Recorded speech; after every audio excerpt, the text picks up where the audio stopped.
Balance price range एक बहुत important theory है जिसको बीपीआर भी कहते हैं और इन्वर्जन फेयर वैल्यू गैप भी कहते हैं। लास्ट वीडियो मैंने आप लोगों के साथ शेयर की थी फेयर वैल्यू गैप के ऊपर, और मैंने ये चीज़ बताई थी कि फेयर वैल्यू गैप की बहुत सारी टाइप्स होती हैं।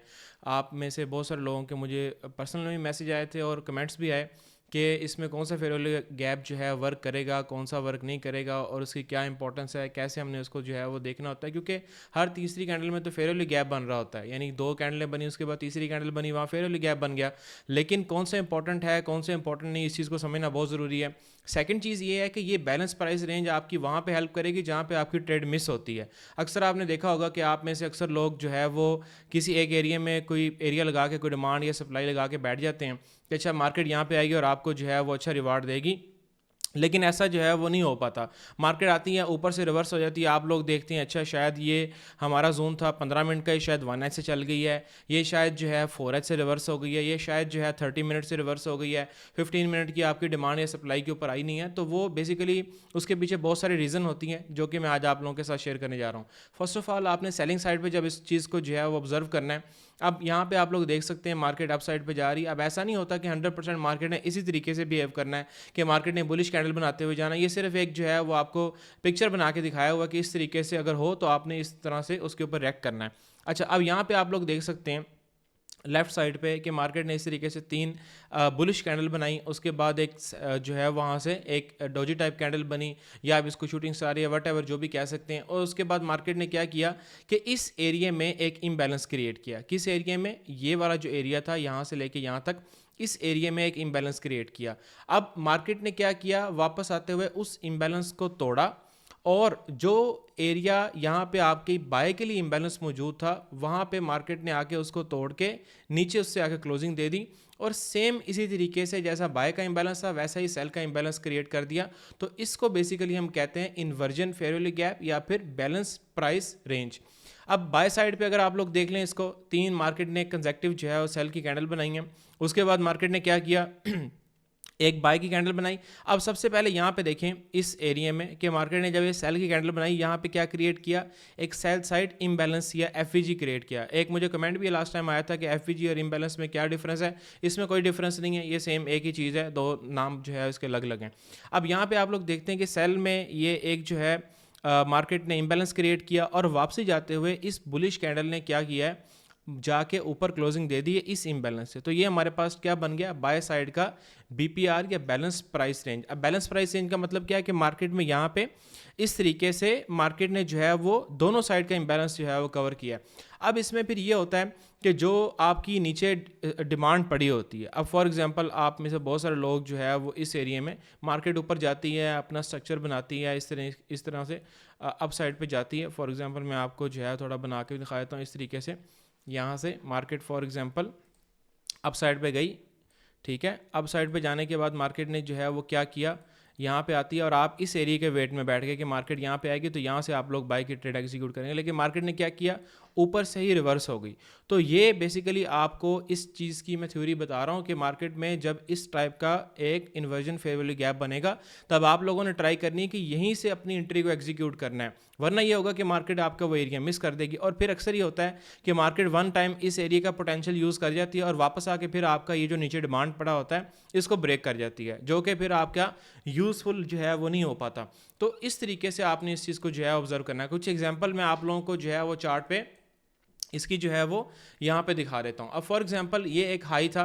अब जाहिर है आप इस चीज़ को वैसे नहीं पकड़ सकते, हर जगह पे अगर ये बना होगा तो हर जगह पे आप जाहिर है उसमें एंट्री को एग्जीक्यूट नहीं कर सकते, ठीक है। तो आपने कहाँ पे करना है, जहाँ पे आपका स्ट्रक्चर उस चीज़ को सपोर्ट कर रहा होगा। स्ट्रक्चर सेल में होगा तो आप सेल साइड पे उस पर ट्रेड एग्जीक्यूट कर सकते हैं, बाय में होगा तो बाय साइड पे कर सकते हैं। इसमें स्ट्रक्चर का शिफ्ट होना बहुत ज़्यादा ज़रूरी है और उसको आप लोगों ने अपने माइंड के अंदर रखना है, ठीक है। अब यहाँ से हम लोग जो है इसको देखना शुरू करते हैं इस एरिया से। यहाँ पे अगर आप लोग देखते हैं ये प्राइस है ऑलमोस्ट 2721, यहाँ से हम इसको देखना शुरू करते हैं। मार्केट जो है वो ड्रॉप हुई है, इस एरिया में कोई नहीं बनाया, ठीक है। बाय में हम नहीं देखना क्योंकि सेल साइड पे स्ट्रक्चर शिफ्ट है, ठीक है। अब यहाँ पे मार्केट इस तरीके से ऊपर आई है और ऊपर आने के बाद मार्केट ने क्या किया, फिर यहाँ पे एक ड्रॉप लिया। अब यहाँ पे जो इंपॉर्टेंट चीज़ होती है वो ये होती है कि प्राइस की डिलीवरी को आपने देखना होता है। प्राइस डिलीवरी का मतलब ये है कि मार्केट कितना एफिशिएंट तरीके से एक जगह पे मूव कर रही है, यानी मार्केट कितना जो है वो उसकी हैवी डिस्प्लेसमेंट कितनी है। डिस्प्लेसमेंट का मतलब ये है कि मार्केट एक एरिया से गुजर रही है और बिल्कुल छोटी छोटी कैंडल बना के गुजर रही है। इसका मतलब ये है कि वहाँ पे आपका वॉल्यूम लो है और उस साइड पे मार्केट नहीं जाना चाहती, सिर्फ एक ट्रैप क्रिएट कर रही है। लेकिन अगर इस तरह से मार्केट ड्रॉप होगी जैसे यहाँ पे आपके सामने पिक्चर जो है मौजूद है, तो फिर इसका मतलब ये होगा कि मार्केट में अब सेलिंग साइड पे वॉल्यूम जो है या स्मार्ट मनी जो है सेलिंग साइड पे इस टाइम मौजूद है। अब यहाँ पे अगर आप लोग देखते हैं तो यहाँ पे एक छोटा सा ये एरिया मौजूद है। ये अब हम आगे जाके जो है इसको देखेंगे कि ये इसमें कितना जो है वर्क किया है या नहीं किया, ठीक है। इसको मैं इसी तरीके से फ़िलहाल लगा रहा हूँ आपके सामने, फ़िलहाल इसको लगा के छोड़ दिया। अच्छा, इसके बाद हम जो है वो यहाँ पे नीचे आ गए। नीचे से हम देखते हैं कि यहाँ पे मार्केट ने कोई ऐसा एरिया बनाया हो, ठीक है।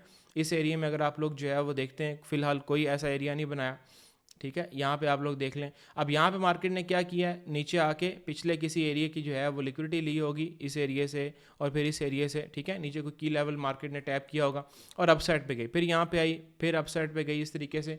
और यहाँ पे मार्केट ने क्या किया, एक बाय साइड का फेयर वैल्यू गैप या फिर आपका बीपीआर जो है मार्केट ने क्रिएट किया, ठीक है। वैसे तो इतना होगा, लेकिन ये कि दोनों साइड से मार्केट इस तरीके से जो है गुजरी, फिर आप इस तरीके से इसको जो है वो मार्क कर सकते हैं, ठीक है। इसको मैं छोटा कर लेता हूँ ताकि आप लोगों को इसकी समझ आती रहे, ठीक है। अब मार्केट जो है अपसाइड पे जा रही है। यहाँ पे आप लोग जो है देखते जाएं, कोई भी मार्केट ने नहीं बनाया, ठीक है। यहाँ से हम लोग इसको देखते जा रहे हैं, कोई भी ऐसा एरिया मार्केट ने जो है वो क्रिएट नहीं किया, ठीक है। यहाँ पे आप लोग देख सकते हैं फिलहाल कोई भी एरिया क्रिएट नहीं हुआ। इस एरिया में हम लोग आ जाते हैं। यहाँ पे आके मार्केट ने एक जो है वो आपके सामने बैलेंस्ड प्राइस रेंज या बीपीआर जो है क्रिएट किया, ये वाला, ठीक है। इसको हम लोग जो है मार्क कर लेते हैं। इस तरीके से हम इसको मार्क करके जो है वो रख लेते हैं और नेक्स्ट चलते हैं। अच्छा, यहाँ पे आप लोग जो है वो देख सकते हैं कोई भी मार्केट ने ऐसा एरिया जो है वो क्रिएट नहीं किया, सही है।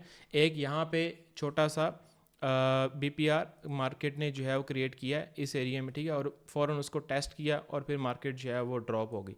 अच्छा, अब ये जो हमने एरिया मार्क किया होता है इसको हम आगे ले चलते हैं। मार्केट ने क्या किया, यहाँ पे आगे इसका टेस्ट किया, ठीक है। टेस्ट करने के बाद अब पीछे आप देख सकते हैं, ठीक है। यहाँ पे आप लोग जो है इसको देख सकते हैं कि मैंने इतना एरिया जो है वो मार्क किया है। बेसिकली ये बीपीआर है, ठीक है। इसमें अब कैंडल को मार्केट टच नहीं हुई। ये प्राइस है यहाँ पे 2657.05 और यहाँ पे इस कैंडल की जो प्राइस ऊपर है, इसका ग्रीन कैंडल का जो लो है वो 52 है, यानी इसको टच अभी नहीं हुआ, ठीक है। तो आगे चलते हैं, आगे देखते हैं मार्केट ने क्या कोई ऐसा एरिया बनाया। यहाँ पे आप लोग जो है वो देख सकते हैं। अब यहाँ पे देखें मार्केट ने ये लो लगाया, ये फिर हाई लगाया, ये फिर लो लगाया और फिर यहाँ से मार्केट ने अपना स्ट्रक्चर जो है वो शिफ्ट किया। अब यहाँ पे अगर आप लोग देखते हैं तो यहाँ पे भी आपके पास ये एरिया मौजूद है, ठीक है। इस तरीके से भी आप इसको काउंट कर सकते हैं और यहाँ से भी आप बिल्कुल एक माइनर सा ये मौजूद है, इस तरीके से इसको भी आप लोग जो है वो ले सकते हैं। ये आपके पास एरिया आ गया, ठीक है। यहाँ पे आप लोग देखते जाएं, जब अब ये मैं अगेन रिपीट कर रहा हूँ, ये बनेगा उस वक्त जब मार्केट एक जो है वो ड्रास्टिकली उसके अंदर वॉल्यूम आएगा, ठीक है। यहाँ पे आप लोग देख सकते हैं मार्केट का वॉल्यूम चेक करें, इस कैंडल का जो है वो साइज चेक करें। ये नॉर्मल कैंडल नहीं होती है, ठीक है। ये स्मार्ट मनी इस तरीके से जब मूव होती है तब ये कैंडल बनती है। अच्छा, इसके बाद आगे चलते हैं। यहाँ पे ये देखें इस एरिया से ये आपके पास एक बीपीआर जो है मौजूद है, यहाँ पे बना है। अब यहाँ पे तो कोई कैंडल टच नहीं हुई। यहाँ पे आप लोग देख सकते हैं कौन सी यहाँ पे कैंडल पड़ी थी, कुछ भी नहीं पड़ा था। मार्केट आई है, उसको टैप किया और मार्केट अप साइड पे चली गई, ठीक है। इसको मैं यहाँ से जो है वो छोटा कर देता हूँ ताकि आप लोगों को इस चीज़ की जो है वो समझ लग जाए और यहाँ तक मैं इसको जो है वो ले आता हूँ। अच्छा, आगे चलते हैं, आगे देखते हैं मार्केट ने क्या कोई ऐसा एरिया बनाया यहाँ पे। अब मैं इसलिए यहाँ पे जो है वो आपको 15-16 एग्जांपल देना चाह रहा हूँ ताकि आप लोगों को ये क्लियर हो कि आपने इसको किस तरीके से और किस किस जगह पे जो है वो देखना है। अच्छा, यहाँ पे आप देखें मार्केट अपसाइड पे जा रही है, नीचे आई है, फिर मार्केट अपसाइड पे जा रही है। अब यहाँ पे मार्केट चल भी रही है, डिमांड एंड सप्लाई सारी चीज़ें मार्केट के अंदर जो है वर्क कर रही हैं, लेकिन हम उन चीज़ों को अभी नहीं नोटिस कर रहे हैं। हम सिर्फ देख रहे हैं बीपीआर को, यानी इन्वर्जन फेयर वैल्यू गैप को हम जो है वो देख रहे हैं। अब अप साइड मार्केट गई, फिर ड्रॉप लिया, फिर अप साइड पे गई, फिर ड्रॉप लिया और यहाँ तक मार्केट ने कोई भी एरिया नहीं बनाया, ठीक है। ये देखें कोई भी एरिया बीपीआर जो है वो कोई भी यहाँ पे हमारे पास नहीं बना हुआ, ठीक है। उसके बाद आगे जो है वो देख लेते हैं कि इस एरिया में मार्केट ने बनाया, इस पूरी लेग के अंदर कोई भी आपको जो है वो बीपीआर नज़र नहीं आ रहा। अब यहाँ पे देखें, ये आपके पास BPR बना है, ये देखें, ठीक है। अब यहाँ पे कोई कैंडल नहीं थी जिसको मार्केट ने टैप किया हो, ये मार्केट ने टैप किया, उसके बाद ड्रॉप हो गई, ठीक है। तो इस तरीके से आपने इस चीज़ को जो है वो ऑब्जर्व करना है। यहाँ पे अब आपके पास कोई भी एरिया मौजूद नहीं है, यहाँ पे कोई एरिया मौजूद नहीं है, यहाँ पे कोई एरिया मौजूद नहीं है, ठीक है। या आप इसको देख सकते हैं, खुद भी आप इसके ऊपर बैक टेस्टिंग करेंगे तो आपको इस चीज़ का आइडिया जो है वो हो जाएगा कि कहाँ कहाँ पे इसका आपने इसको जो है वो लेना है और किस किस जगह पे ये रिस्पेक्ट आपको नहीं देगा, ठीक है। तो ये ओवरऑल जो है वो इसमें सिनेरियो था जो मैंने आप लोगों के साथ जो है वो शेयर किया है। इसको आप लोग जो है बैक टेस्ट कर सकते हैं। ये लास्ट एक एग्जांपल आपके सामने जो है मौजूद है, ठीक है। यहाँ पे देखें मार्केट ने इस तरीके से इस एरिया में पड़ा हुआ था, मार्केट ने यहाँ से सेल साइड में स्ट्रक्चर शिफ्ट किया, उसके बाद टेस्ट किया और मार्केट ड्रॉप होना स्टार्ट हो गई। तो हमेशा उन चीज़ों के ऊपर काम करें जो मार्केट के अंदर अनसीन है, यानी कि सिर्फ आप उनको लर्निंग करके ऑब्जर्व कर सकते हैं, वैसे वो आपको नज़र नहीं आती, ठीक है। तो ये ओवरऑल एग्जाम्पल थी जो कि मैंने आप लोगों के साथ जो है 10 से 12 एग्जाम्पल शेयर किए हैं। इसमें आप लोग ओवरऑल देख सकते हैं कि इस पूरी पिक्चर के अंदर आपको किस तरीके से इसने बिहेव करके जो है वो दिखाया है। तो इसको आप अपने फ्रेंड्स के साथ भी शेयर कर सकते हैं। नेक्स्ट वीडियो में इंशाल्लाह आप लोगों से मुलाकात होगी। Thank you so much.